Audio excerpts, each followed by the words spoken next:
In this episode of My Motivate, we catch up with legendary Kenyan recording and performing artist Nameless.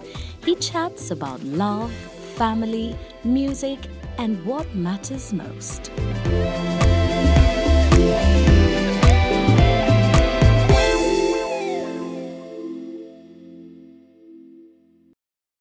You've managed to reinvent and keep churning out excellent music. When you first started out Nameless, do you think that career would stretch this far? Did you even think of it as a career? No, honestly, I thought of it more as just a passion. It was just something I liked doing, music. When I got into it in campus, because before it was normal high school, you like rapping and singing. I started as a rapper. But in campus, when we got into it with my friend, it was more like, it's a hobby. I'm studying architecture just as a hobby. But when I recorded and then performed, I felt, wow, I loved that process. From an idea in the studio to millions listening. And then I got lucky and got into a competition and did Mega Rider. So initially it was just that, and then it changed into, I got paid for this. I got 1 or 2, 3 shows after I did Mega Rider. Then I was like, this can pay my fees. Yeah. And then I got more involved into it, and then now my strategic mind started thinking like, okay, I really do love this. How do I make this also a career and a business? That was in campus. When I just finished campus, I already tracked a couple of songs, and now I was like, by the way, I can actually make this a career, So I made that decision around that time. Yeah. And from then on, I was looking at it as, yes, it's a passion, but I also have to think of it as a business. From then on now, it always was all about longevity. In my head, I always used to think of it like, this is a marathon. Yeah, this is not a sprint. So my strategy of releasing music, my strategy of performance, my strategy of how I tour, make sure that I'm not in one place for too long. So I was lucky enough when the music got into Tanzania, got into Uganda, got into Africa. So I kept moving around. Then after that now, with every, when I do like 3-4 years of a certain sound and vibe, I have to change it. I have to meet the producer who can take me through that, Because there's you as a writer, or the author, the performer, and then there's a producer who is like the vehicle of your idea. Which this idea you have comes exactly. to life. So you need someone who understands you as the artist and understands the market so that they deliver you. In the beginning, when I started off, I used to wonder so much, why are people coming up with lies? Why are people saying this about me? And why are people hating me for no reason? Or why are you even talking about me in this light? In the long, and especially haters. Because the concept of haters is just someone just hating you for no reason. Because he has issues himself, he hates you. So I initially didn't understand that because I'm a creator and I want to just create music. But after some time, I got to understand it. And I was like, okay, now we understand that. Then also with wifey, that time girlfriend, we began to understand, okay, we're in entertainment, we made this decision. We're private people, but we've gotten into an extroverted career, so we need to adjust to that way. So we became very protective of each other. So you get into that life of accepting the fact that your life is out there.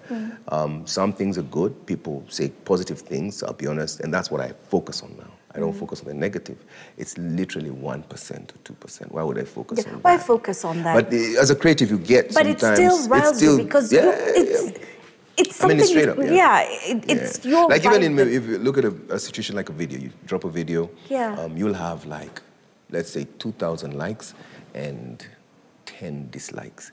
But you'll be like, do I have this 10? Who's this 10? Who are they? Who is their mother? Like, I worked on this thing. Who hurt you? I put my heart out, man. Like, did you even watch the video? Did you just press dislike? Because so any creator looks, and we talk among artists and we always joke about it, like, man, why do we just look at these 10 buggers? Why don't we just focus on the 2,000, But it's part of it. So even in our relationship, we have that. We have, and whenever we see lies like that, I don't like propagate it by answering. You don't answer back to it. It's only once or twice I have done that when they've really gone to my kids or something. Then I'm like, okay, now you need to understand your pettiness, but this is below. Kids is a totally different thing when you see your blood, when you see part of you there, you see someone's personality, it makes you understand yourself better because you see, whoa, like do you see little bits of you in both of no them, one like... taught you this, but you're thinking like this, or you're doing this, Yeah. and it helps you understand yourself better, and you connect, you really connect with this person who is looking up to you, and you're molding them, especially in the beginning years, you're molding them to be, molding their character. And the funny thing is this, you've made your mistakes, you know your weaknesses, you don't want them to go through that. So you're telling them those things. Yeah. Keep tidy, make your bed, do try this. to save them time learning it later. Exactly. Just get it together now.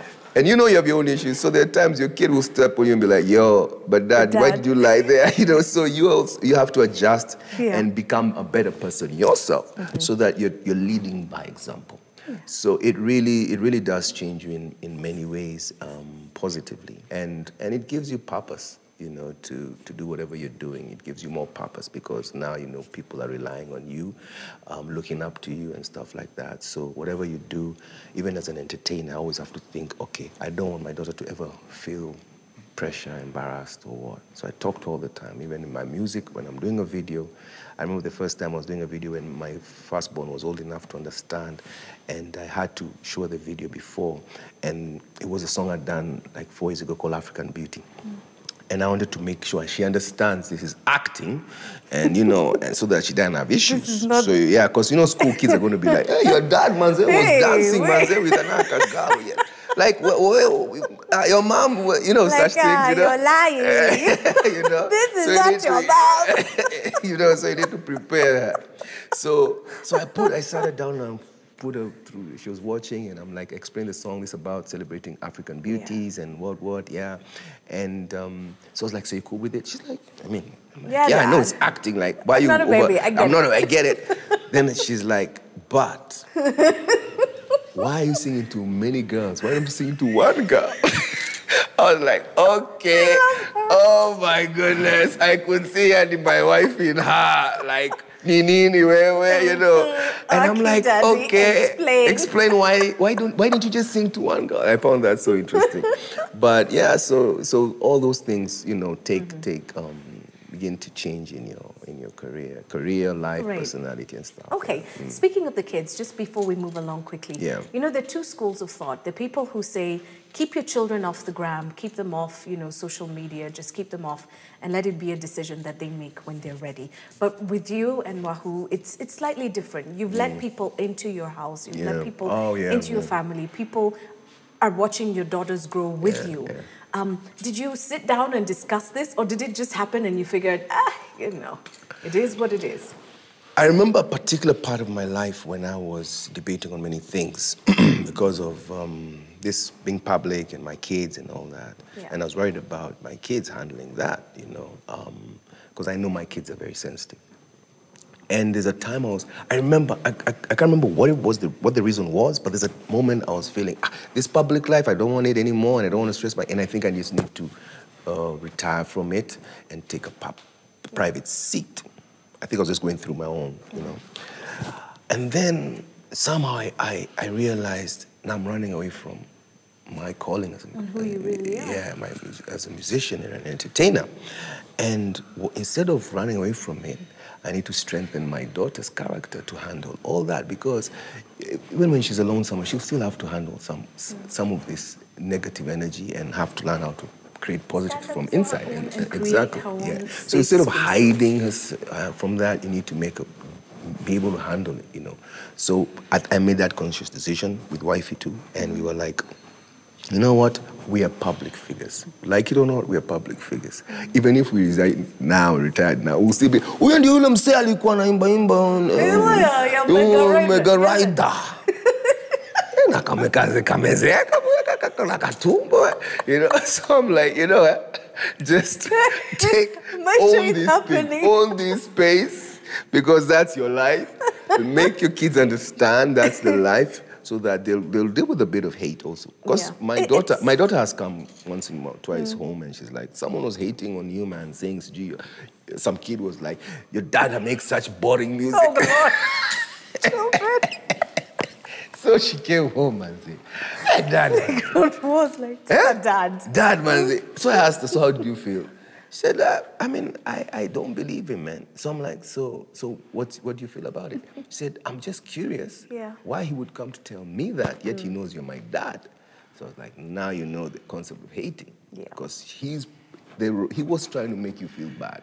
Right. That's why he was doing. Otherwise, he could have just kept the opinion to himself. Exactly. But why come to you or tell someone else but you? So that really, it really changed a couple of things in my house. There's volume out. Yeah, am I saying it right? Volume. It's where? That's it? Yeah. Slow motion for me. Volume. Now accent, say it properly, Kenyan. Weka volume. It's like if you're in Kisumu City and you're in volume. Hey, DJ, weka volume.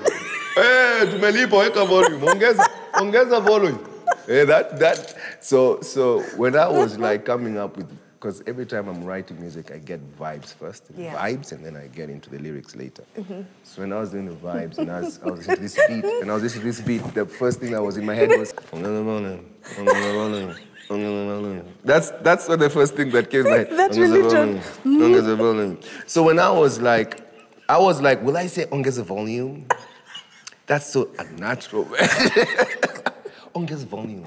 So I just said ongeza volume. So I ended up saying, even in the name, just put it out almost the way you say it, so that it has its own identity. I'm the kind of person who likes to give music to make guys forget their issues. There's sometimes there are guys who do music to remind you of your issues, just so that you can deal with them. And then there's some of us who are like, we know you got issues. I may not have all the solutions to your issues, but ongeza volume now. Let's just have a good time. It's never that serious. So if you listen to the song, it's about this guy. He's with this chick, and they're on a date, and then this the girl passes by, and he looks at the chick. It's to look. And if you look at those eyes, by the way, it was by chance, you're not sure what those eyes are looking at. Right. So he could be looking at the face and saying, this chick looks familiar. So now the chick is like, what are you looking at? The guy is trying to negotiate. She's been my neighbor. She was my neighbor. I was just confirming it's Shiro, manze. And then there's beef. If it's Betty. If it's Betty or Shiro, that's what I was looking at. So then the guy's like, okay, but now there's beef now. Right. And now what do I do? Because, come on, so the guy remembers his girl likes music. Yeah. And the DJ is there, so he's like, if you play the music louder, she'll probably kill forget. This story. Yeah, so Ongeza Volume is born. I love it. For new artists, for established artists, what's your final word? What would you like to say to your fans, to your family? I just want to say thank you to everyone who's been with me along my journey. And I just want to say that it's all about, for me right now, it's all about transforming lives and purpose and having a good time, man, and living my life to the fullest. You're living out loud. Yeah, living out loud, girl. Yes. And to the artists out there, I'll just say, make sure you have that passion. Passion, what keeps you going, and belief in yourself. An artist has to really believe in themselves, but you also have to read the market. Read the market, because, to be honest, you're not doing music for yourself, you're doing music for the market. We've had a super season. Thank you to every guest who's made the time to share their journeys, and thank you for watching. If you have a story worth sharing, or you know someone who does, do drop me an email or let me know via my social media.